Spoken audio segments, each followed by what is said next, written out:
আমি বিএনপি করি, এরপরও বিএনপি নেতা ইলিয়াসকে আমার প্রতি মাসে 20,000 টাকা চাঁদা দিয়ে ব্যবসা করতে হয় আমাকে। গত মাসেও দিয়েছি, এ মাসেও নিয়ে গেছে। কথাগুলো বলছিলেন গুদামের শ্রমিকদের মাঝি মোহাম্মদ জিল্লুর ওরফে জিল্লুর মাঝি। জিল্লুর মাঝি চট্টগ্রাম নগরের আকবরশা থানা বিশ্ব কলোনি কবির গুদামের শ্রমিকদের মাঝি। তিনি গুদামের পণ্য লোডিং আনলোডিং এর শ্রমিক সরবরাহের কাজ করেই জীবনে গতি টানেন। ইলিয়াস খানের চাঁদাবাজির কথা শুরুতেই বলতে না চাইলেও এই প্রতিবেদক কৌশলে বিএনপির নেতা ইলিয়াস খানের লোক পরিচয়ে জানতে চান চাঁদা কিভাবে নেন, কত তারিখে দিতে হয়। এরপর মাঝি চাঁদা নেয়ার কথা পরিষ্কার ভাষায় বলেন মুঠোফোনেই। ইলিশ বাড়িতে টাকা দেন, ওইটা দিছেন? প্রতি মাসে দিছেন? কত করে দিছেন? 20,000 টাকা নেয়। 20,000 টাকা নেয়? কয়টা থেকে?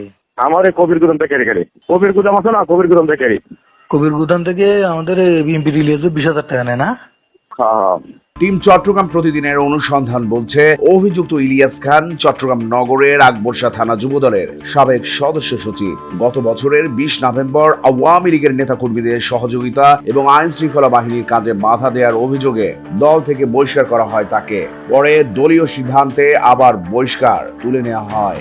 জিল্লুর মাঝির দাবি, তিনি একজন বিএনপি কর্মী, গুদামে শ্রমিক সরবরাহ করেই জীবন চালায়, কিন্তু এ কাজ করবার জন্য তাকেও দিতে হয় মাসোয়ারা কিংবা নির্দিষ্ট অঙ্কের চাঁদাও। আর চাঁদা নেন তারই সংগঠনের নেতা ইলিয়াস খান।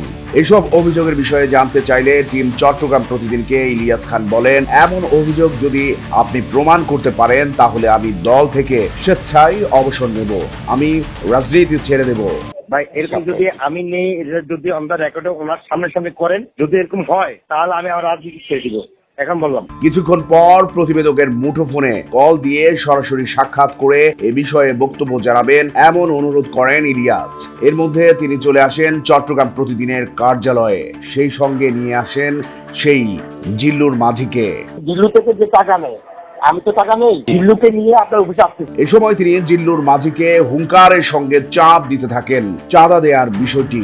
এক পর্যায়ে এ নিয়ে পত্রিকা অফিসে তারা নিজেদের মধ্যে তর্কে জড়িয়ে পড়েন। এরপর অফিসের বাইরে গিয়ে প্রতিবেদককে ম্যানেজ করতে চান নেতা ইলিয়াস খান।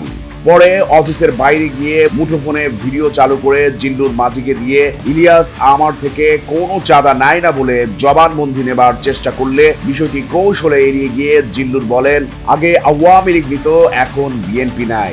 আপনি আমাকে ইলিয়াসের এলাকার ছোট ভাই বলায় আমি চাঁদার কথা বলে দিয়েছি। আমি আজীবন বিএনপি করছি, এখন বিএনপি আপনি বলছেন যে আমি আমার পরিবার আজীবন বিএনপি করছে। নগর যুবদলের কমিটি না থাকায় সংশ্লিষ্ট কারোর বক্তব্য নিশ্চিত করতে পারেনি টিম চট্টগ্রাম প্রতিদিন।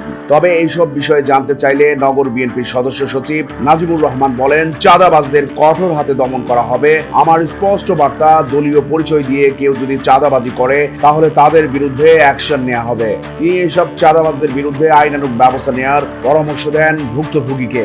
আমাদের দলের মেসেজ, কোন চাঁদাবাজ সন্ত্রাসী মাস্তান যেটাই বলি না কেন, যেটা সমাজের স্বীকৃত বিষয় না, সেটা যেই করবে তার বিরুদ্ধে আমরা সাংগঠনিক ব্যবস্থা নিব। আর যাদের বিরুদ্ধে এই যারা এদের দ্বারা ক্ষতিগ্রস্ত হচ্ছে তারা আইনগত ব্যবস্থা নেই, এটা আমরা তাদের কাছে আহ্বান জানাবো। 5 আগস্টের পর থেকে ইলিয়াস খান অপকর্মে জড়ালেও ভয়ে মুখ খুলতেও নারাজ ভুক্তভোগীরা।